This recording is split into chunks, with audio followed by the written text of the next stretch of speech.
Hello, everyone. Welcome to the Juvo Hub podcast. I am ecstatic to bring back to the show Mike Weller and Dr. Debbie Phillips.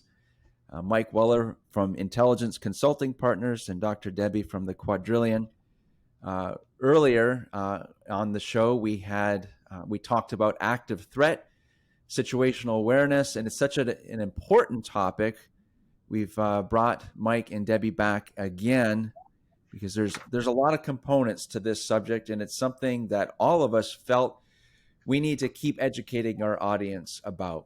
So today specifically, we're going to discuss crisis management, stress management, and trying to establish a balance with what we watch on the news and then how we personally address how we feel about things and how we manage our expectations and dealing with our surroundings. So again, welcome to the show, Mike and Debbie. Looking forward to an amazing conversation. So let's get it kicked off with our first objective, our first talking point. So Mike, maybe you can start us off. How does awareness of events or personal experiences, where do they factor into crisis management and our perspective? Yeah, first off, Jonathan, thanks for having me and Debbie back again. We're very blessed to have all of us be able to have this conversation. These are real conversations that I want to keep it as plain as simple as we possibly can, because we want people to walk away from this show at least having a better understanding of what it is that we may face and those challenges that do occur in our lives. And when we talk about crisis management, we talk about stress mitigation, those types of things. It's such a powerful thing that takes over our bodies, and those stresses that occur somewhat at times are self-induced, right? And when we talk about being self-induced, one of the biggest things that I want people to take away from here is that we want to be able to plan. We want to be able to properly plan in regards to these events, right? These events that are going to happen at everybody's life, in everybody's situation. I could talk endlessly about events that have occurred, but just to kind of streamline this back in, let's just talk real briefly about the lizard brain versus the human brain, right? When we talk about these concepts, I try to keep things as real as possible, but just understand this for just a second. When you go out to empty your trash cans, or you move your trash cans to the curb, and you pick it up, and those little geckos or those little lizards or whatever, when you pick that can up, what happens to those lizards? They scurry around, right? They take off, because what are they trying to do? They're trying to survive, right? They're trying to survive an encounter that's unknown to them, right? Because now daylight's brought to them and all these other factors. The problem is that that's what happens a lot of times to us as human beings, is that even though we have this great human brain, this cognitive thought process to be able to establish parameters, what happens is when we're trying to multitask so many things at once, we have a tendency to gravitate back to that lizard brain. And that lizard brain will then take us in an action to just react based upon what it is, the stimuli is that we're faced with. And I think it's important for all of us to recognize that the more that we can prepare ourselves in these events, or the more life experiences that we have had, will give us the aptitude, right? Give us the ability to be able to respond in a manner that's more in line with the safety and security of not only yourself, but family members as well too. So, I think we could go on and on and on about these subjects, but I can even tie into some other events. But I want to let Debbie chime in here as well, because we could talk about specific events that you may have been involved with, and I could sit back and I could say, hey, you know what? Did you think about this? Did you think about that? Mm-hmm. But talking about that multitasking, multitasking is not a human quality. It's just not a human quality. And it's almost impractical to sit there and say that, oh, I can drive the car, I can listen to the radio, I can talk on the phone, I can do all these things. I would ask the audience this: how many of us got into our cars, got on our cell phone, and I'm not going to ask about whether we were hands free or not, because that's a whole nother entity in and of itself. But the fact is that how many of us got in that car, left, went to a specific designation, and don't recall anything about the drive going from point A to point B and getting there? And I can tell you right now, I've pulled into driveways and said, holy cow, how did I get here? Like, I Yeah. don't even remember the path in which I took. You know what? That's pretty horrific when you think about it globally, right? If we're all doing this as human beings, are we really doing a service to ourselves, or are we doing a disservice to ourselves? So that's kind of my take on just a very small part of what crisis intervention is really all about, and stress management. Yeah. I I guess there's 2 points. I know to bring it over to you, Dr. Debbie. So my two takeaways from that: lizard brain, beautiful analogy. Absolutely, that picture is so spot on, and I totally agree with you. I am. I'll raise my hand to. I am a bad example of. I have no idea how I've gotten from one point to another. Been so busy with different things. So I like how you express that, Mike. Just let's reflect on how we do things on a daily basis and how that could be an impediment to managing a crisis when it does happen. So thank you so much.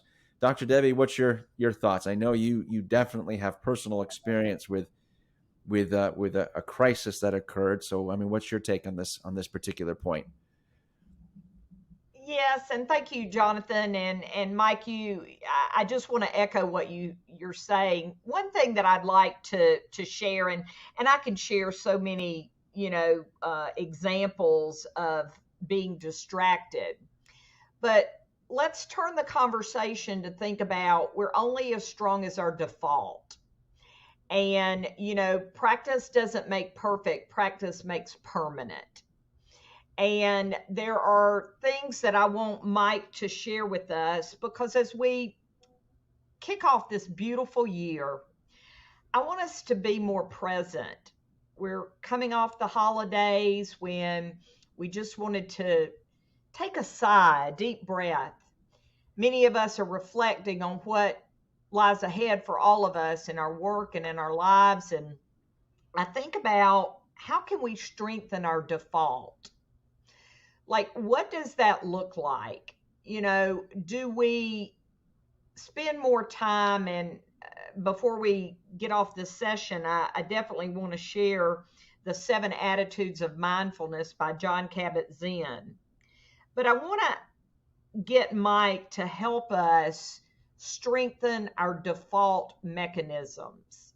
Meaning, do we have our keys in our hand when we head out the door? In my case, I don't even know where my keys are. And I'll share that funny story later. I have a funny story about the Bronco keys trying to go into an Audi rental car. Have you ever been traveling so much and you had a key that opened the door in the Marriott and you pulled out that key and you were in a Westin and you wondered, why doesn't that key work? We can have so many lighthearted moments around that. But the reality is, there are specific things that Mike can help us do to teach us to go down our checklist. I don't know about you, but I rely on a checklist. I've learned over the years not to go in that grocery store without my grocery list. I come out with everything but what's on the list. Mike, help us frame a conversation. What are the absolutes that we must be thinking about before we leave either our home or our hotel room, and we prepare to go to our home and our hotel room? What are some of the practical things that we could talk about? Yeah, Debbie, that's a great question. And I can tell you right now, I could probably spend a semester or better talking specifically into detail, right, about, hey, these are some of the qualities, these are some of the things that you need to put in place. But for me to streamline this and to make it as simplistic as possible, I would go back to my pre planning, right? So let's talk about that just for a second. Think about a football team, right? A football organization, a sporting venue or a sporting organization. You don't just roll the footballs out, or you don't roll the basketballs out, or you don't put the golf ball out and say, "Hey, let's go play." Because if you do that, you have no idea what the outcome's going to be, right? At least if I'm planning in advance and I'm practicing and preaching some of those things that we're discussing, your your ability to succeed are much greater, right? I might not have 100% success rate, but I certainly am pushing closer to that threshold of 70, 75% or greater to become more accurate at what my outcomes are going to be. So remember, inputs equal outputs, right? Whatever my inputs are, whatever my challenges are, if I'm learning from each and every one of those events, from past events, I'm then establishing a certain protocol in my own mental aptitude, right? To say, hey, this is what I'm going to do, and this is how I'm going to do it. I'm going to give you another example. So a lot of people have used the term what if. I don't like the term what if. Mm. What if is a variable, it may not happen. What we have established in intelligence consulting partners is a term of when then. When this occurs, then this is going to be my conditioned response. Here's the thing, it may not be identical to the response that I want to have, but it certainly gives me a better mindset to prepare myself in the event. You talk about wrong keys to hotels and wrong keys to cars, and showing up at the wrong location. I mean, I've had the ability of taking somebody on a hour tour of an area that should have lasted maybe 15 minutes, right? Because we've taken wrong turns or we've done something that was not correct. But again, it goes back to multitasking these events and trying to do too much at once, then cuts into my ability to comprehend and hone in on one specific thing. So if I were to give any baseline, I would say make sure we're planning and make sure we're properly planning. You use the analogy of practice. I will tell you right now, I'll add another little twist to that to you, is that perfect practice makes perfect. It's not practice makes perfect, because if we're practicing something inappropriate regularly, guess what we're going to be good at? Doing something inappropriate or wrong. So what we want to do is condition ourselves to these events. That way we can take and compartmentalize this one event, and that one event could then jump me into a whole nother event to think about all these other things. So I hope that kind of simplifies things without getting into the psychological and physiological aspects and the cognitive thought process behind the brain. I mean, we start breaking that down. Holy cow, we could be here for a while, right? So at the end of the day, I think it's about preparation, preparing, and trying to stop multitasking things as much as we sit there and say we can multitask. Okay. Yeah, I love it. I love it. I love that visual. So we want our audience to get out of the mindset of what if and push themselves into the mindset of when then. And that's so simple, Mike. I don't know if I've ever kind of looked at things that way, but what a beautiful perspective of just being able to take any given situation and there's an opportunity to learn from it, to really to analyze what we do and what we probably realize how much we let me reword that. Taking that initiative will outline to me a bunch of things I never realized I was doing, and taking more control on those decisions to create better situational awareness. Is that a good summary takeaway from your comments there?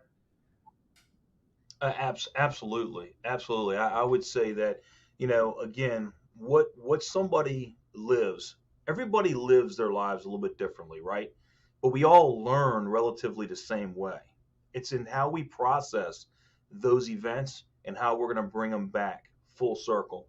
to how it's going to benefit me. And here's the other part of it. I'm sorry, Jonathan, but the other part of this is that what are we doing? Are we playing our part to help educate those around us from our tragic events as well? Are we taking loved ones, friends, relationships?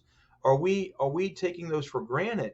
Or are we having real conversations at the dinner table when we are able to sit down at the dinner table to discuss these things? And, look, I'm going to tell you right now, I come from 32, 33 years of law enforcement, so I apologize up front because some of my stuff is a little unconventional, because I've seen some of the horrific things that have evolved or have influenced my life. And I want those things to influence my family's lives as much as I've learned from them. I want them to take away. I want them to learn from these events so therefore they don't have to live through some of those same challenges and tribulations that maybe we have in our lives. So, it's about the opening up our heart and loving one another and making sure we're passing on that message. And I think Dr. Debbie hit it spot on when we started talking about that. We need to really live in the now and embrace what is occurring and take those challenges. But those challenges, like you said, Jonathan, give us opportunity. And if we look at it as opportunity, our glass is half full, correct? Right, right. Much more positive, a positive approach. And I want to dive a bit more into that when we come back from just a quick break. How you've been in the business of teaching this, Mike, your whole career.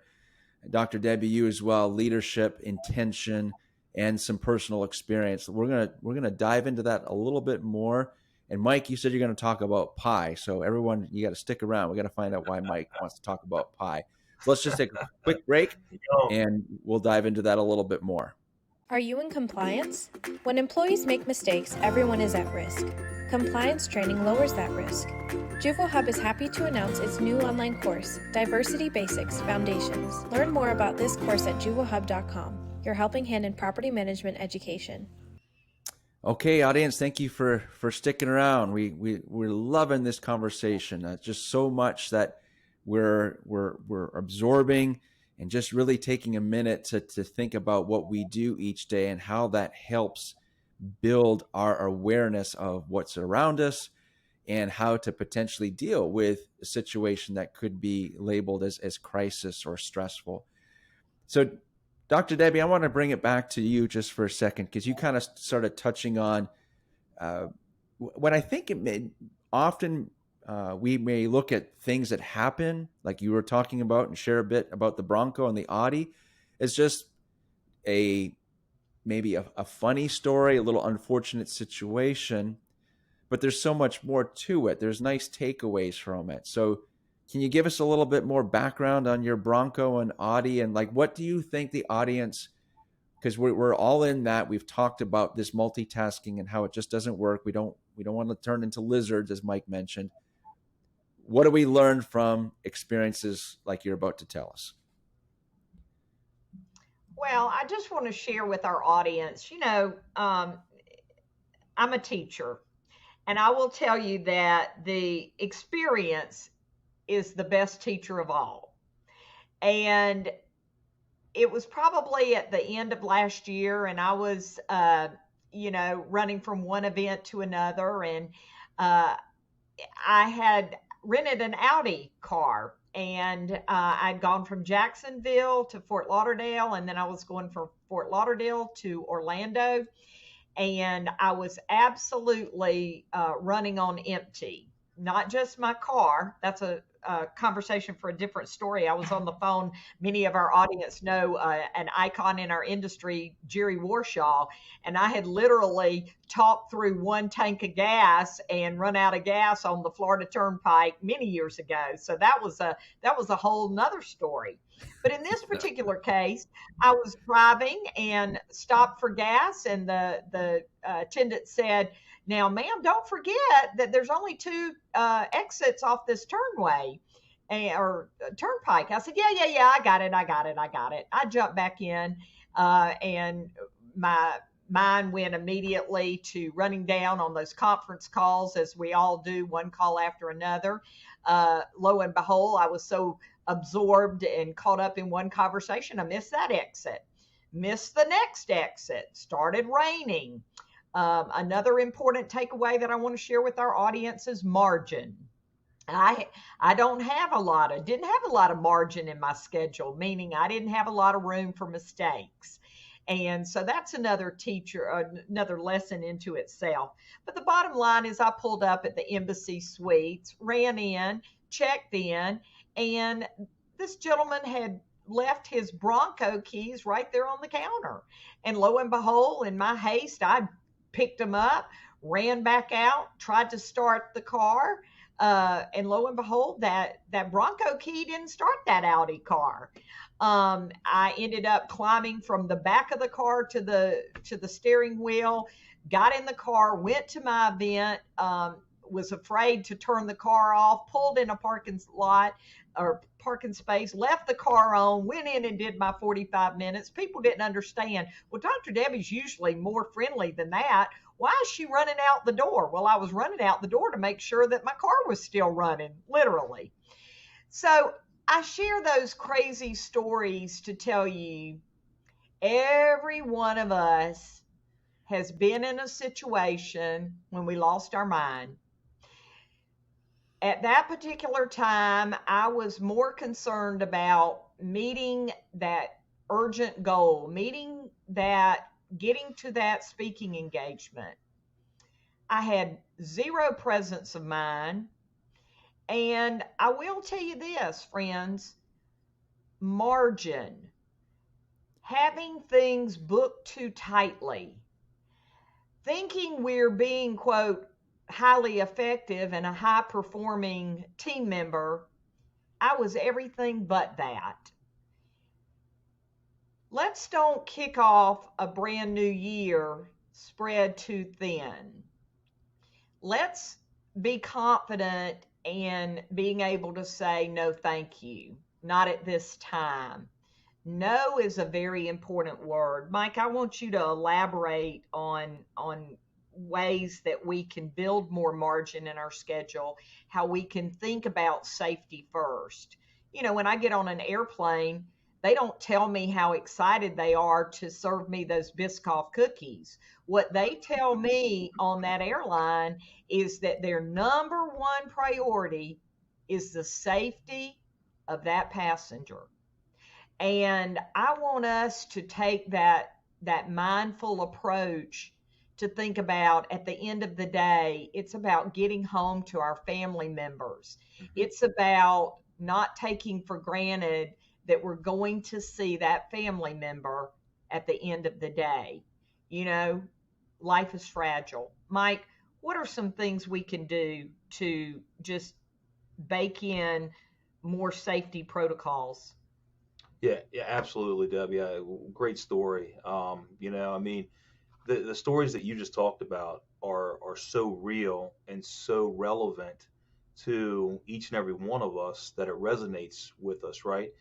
And for me to tie into this, and just finishing up the holiday season, Jonathan talked about pie. Pie's on my mind now. Oh my goodness, I probably got to get back in the gym. I got to get myself back thinner again, as you're talking about margins. Holy cow! So when I talk about all that stuff, think about this just for a moment. If you can just envision with me for a moment a pie in its whole state, correct? And that pie in a whole state, when we look at that, I can sit there and say, that pie is good. I can think about just that pie. But what I want you to think about is I want you to think about a task.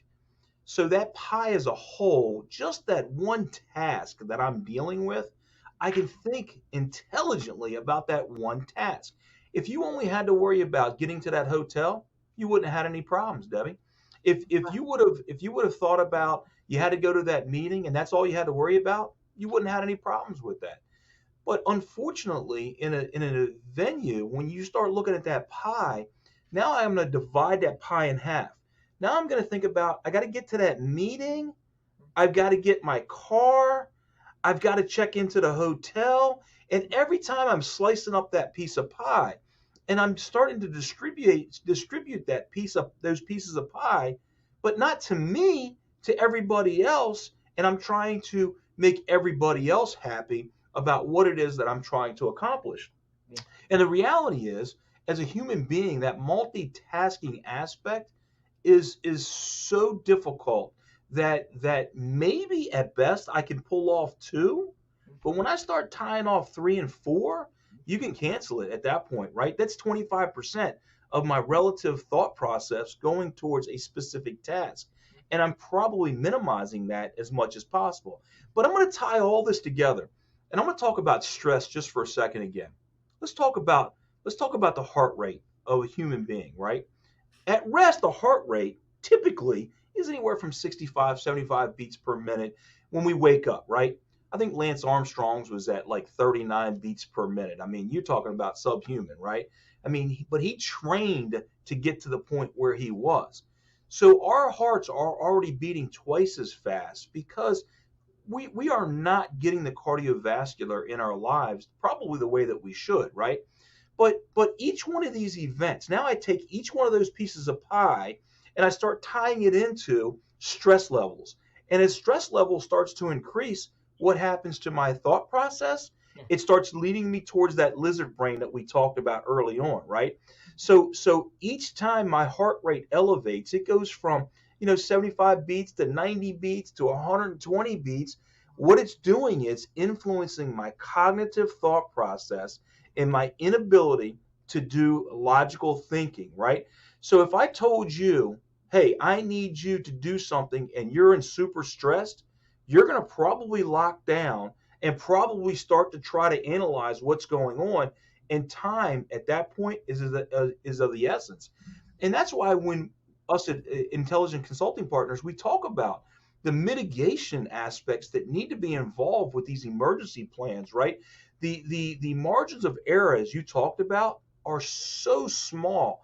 And listen, making that one slight little good decision could be the difference between success and non-success. Now, I don't want to talk about life and death, but I'm just saying success and not having success, right?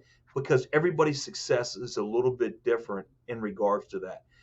So I would say this, that I would conclude that you're saying exactly what we're talking about, is that we need to slow down, take a deep breath. We got to make sure that we're not booking ourselves so thin that we don't have that ability to stop and pause, evaluate what's going on, and say, "Ooh, this is probably not a good idea."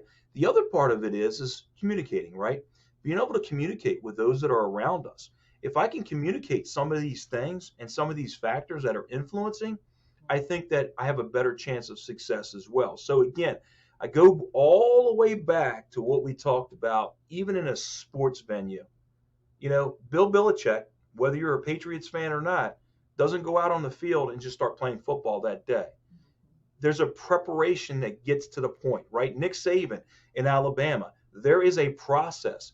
So what I always try to tell everybody is this, is that I ask people to trust the process, recognize the process, and realize the process is what you put into it. You get out what you put into it. And if you analyze and you go back and you reevaluate some of these crisis scenes that you've been on, I can guarantee you this, it's life-altering things that you could put in your toolbox that I talk about all the time to be able to withdraw. And I'm going to tell you right now, at some point, you're going to have to write a check for that. I know, or maybe debit cards now. There's no such thing as writing checks anymore. But at least you may have to put a debit card out there, right, to say, hey, I got to make a withdrawal. What you don't want to do is make a withdrawal when that bank account is empty. Because if that bank account's empty, you haven't done anything to own what it is that you're trying to do to be successful. I hope that makes sense what I'm saying. Oh, absolutely. Absolutely. Amazing, Mike and Dr. Debbie. Thank you both. I really feel like our audience right now, this is the takeaway. You're building up your bank account by making better decisions for potential situations you may face in the future. That's my short summary of it all.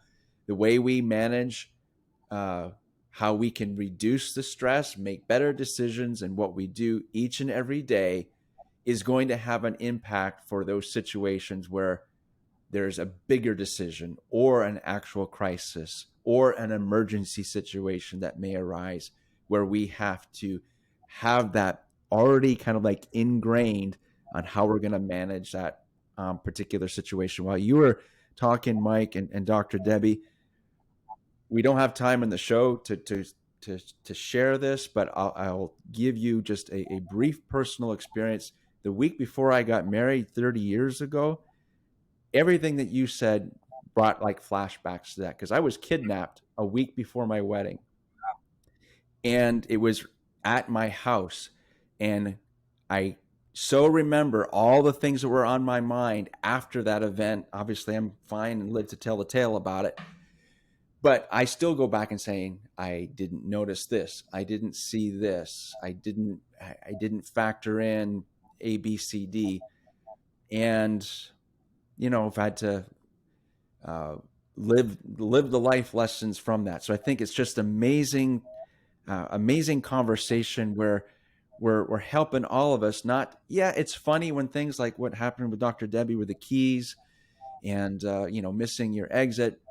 We can look back and laugh at those, but we need to go back and what are the lessons? What are the takeaways? And how can we improve what we do today and tomorrow? So fantastic conversation. And I think we've got a title for the show. Don't be a lizard brain. I mean, that should be a great title for the show. Don't be a lizard brain. You did it. So very good. So in summary, Dr. Debbie, what do you want to share with our audience should be their takeaways from this episode? What do you think? Well, I do at some point want to review those attitudes of mindfulness, but after our conversation, I do want to encourage our listeners to use a technique called compare and contrast. Think about a time when you put enough margin, that you had enough wiggle room in your schedule, that you had enough time to really think through, as Mike mentioned, a process. My days, I call it, the days when I take off without preparing, the wheels fall off my mental bus. But contrast that to a day that I take a little bit of extra time in the morning to think through how my day's going to unfold, setting my intention. So there's a powerful lesson in comparing and contrasting. Think about a day when you were really hitting on all cylinders, that you were really present. Contrasted to a day that you were tired when you woke up because you didn't sleep well, you didn't go to bed early enough, and all of those things, and your mind was not where it needed to be. So I just want us, as we kick off this year, to, like Mike said, it's not what if, it's when, then. Think about your best version of yourself. When you have a presence of mind that you know where you're going, you've thought through the Murphy's Law. What if I don't have, my credit card doesn't work? How am I going to get out of that parking garage? I mean, all of those things bring us to this conversation that we've had today. So it's been extremely valuable. And then just real quick, those attitudes of mindfulness, it's non-judging. It's patience with yourself, patience with others, accepting what is, non-striving. That's hard for us high achievers on this presentation. We're used to achieving, so non-striving, trusting your instincts, letting go of the need to be everywhere. Letting go is a powerful attitude. And most of all, start each day afresh, a beginner's mind. So those are just quickly those 7 attitudes of mindfulness. I love it. I think that just those are the ingredients to Mike's pie. It's like that's the get the best the best success for each and every day. Very, very nice. That's awesome. Mike, I know when we were talking about this particular episode in pre-recording, you mentioned some P's that are important. As a takeaway, what would those? Can you share those with us and bring it home, man? Bring it home. Yeah, I look. We don't need to make this thing any more difficult than what it needs to be, right? And to me, I'm a very foundational person, right? Like when I think things are going sideways, the first thing that I do is I go back to the basics, right? I go back to the foundation of human civilization. Like, who are we? We're human beings, right? We are a living creature with cognitive thought process. So, in order for us to get to where we're trying to get to, right? And everybody's getting to somewhere is much different than that of others, right? But just being able to properly prepare and plan ourselves, right? So I talk about the 6 P's, right? Prior proper planning prevents poor performance, right? Prior proper planning prevents poor performance. And I think that if we establish those 6 P's in our lives, we certainly have a much better rate of success than not having success. And look, Dr. Debbie is much more refined in delivering the products that we talk about. Me, I'm a boots on the ground. Let's get to where the root of the problem is and let's talk about it like real people. And let's get this thing out so people truly understand that no matter where you fall on the spectrum of life, right? No matter where you fall, you're going to have the ability to have success and have an understanding of where you are today and where you want to be tomorrow. And then the last thing I would say is this. Once I go back to that foundational aspect and I ground myself again, I think about this. Where do I want to get to? What's my end goal? Whatever my end goal is, there's a pathway for me to get from A to B. Let's hope that we're not on the hands-free cell phone driving from A to B, not recognizing how I got there, but let's certainly have a pathway to understand how we want to get from A to B, C, D, wherever it is, and have that thought process to get there. I certainly hope that that makes sense.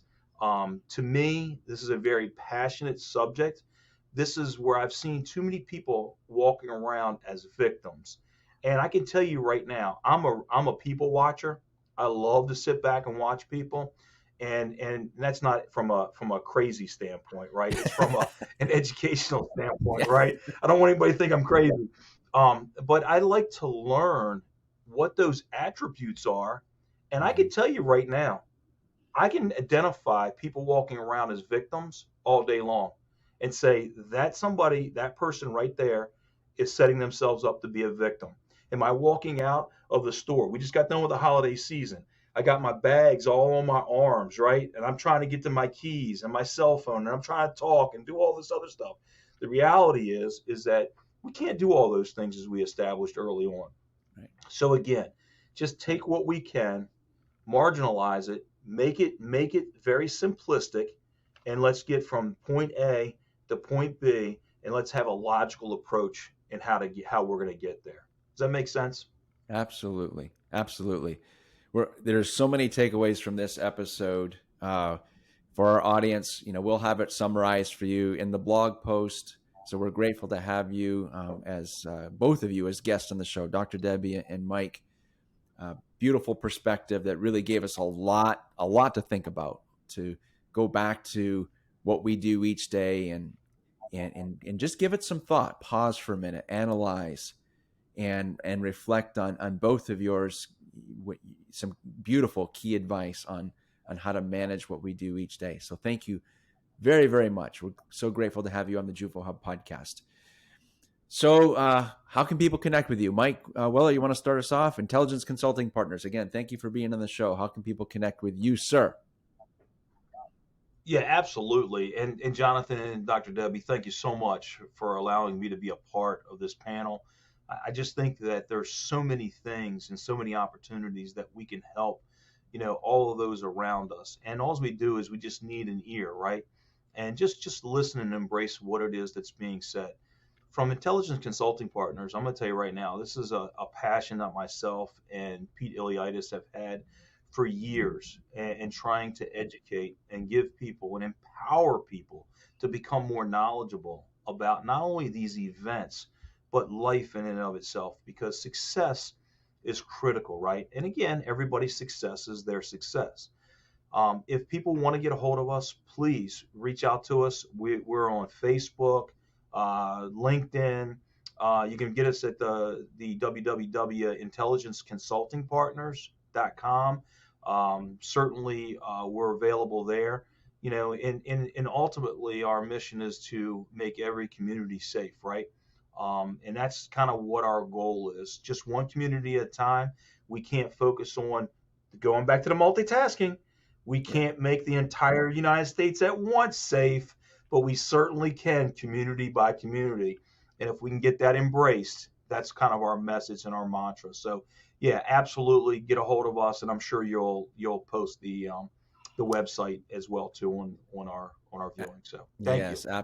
Absolutely. Yeah. Thank you again, Mike. It was an esteemed pleasure to meet you and Pete a few years ago, and I'm so glad we've been able to keep in touch and be able to produce such a beneficial and helpful episode for our industry today. So thank you. Yes, intelligenceconsultingpartners.com.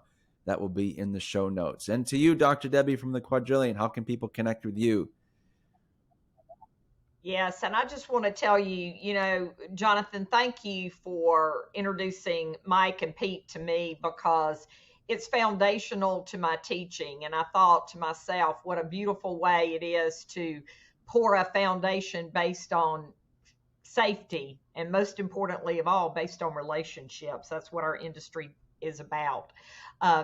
People can reach me at Debbie at the Quadrillion, not million, not trillion, but the Quadrillion.com. So Debbie at thequadrillion.com. You can Google me and find my information, or reach out to me. So thank you for letting me be here with you today. I look forward to future programs with you. Be present. That's the most important present of all, is presence. Absolutely. Yes. Thank you again, both of you. Thank you so much. I'm Jonathan Sarr from the Juvo Hub podcast. Connect with us on Instagram at Juvo Hub. We have a YouTube channel where you can see this in the video form, or if you prefer the podcast form, we are set up on all of the major stations that are out there: Apple, Pandora, Spotify, Google, you name it, it's out there. So please connect with us there. Thank you for being here on the show. Until next time, we'll talk to you guys soon. Thank you again, Mike and Debbie.